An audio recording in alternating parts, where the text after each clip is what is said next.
ఆయన నీ నైవేద్యమని జ్ఞాపకం చేసుకున్నాను గాక. నీ దహన బలులు అంగీకరించును గాక.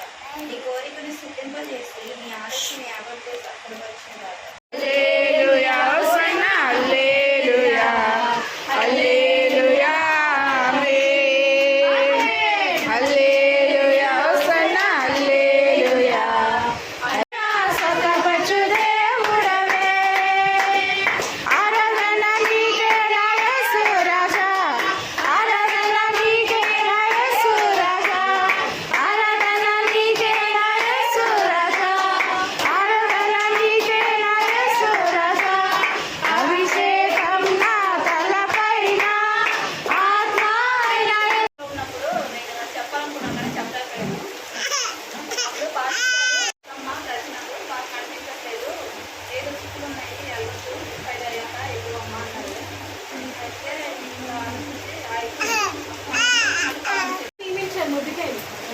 ఏం చెప్పాను మీకు ఒక గొప్పగా అద్భుతంగా ఏంటంటే ఏదైతే ఆ యొక్క పార్షియా దేశంలో ఉన్నారో అక్కడికి మంత్రిగా ఇతన్ని హెచ్చరించారు.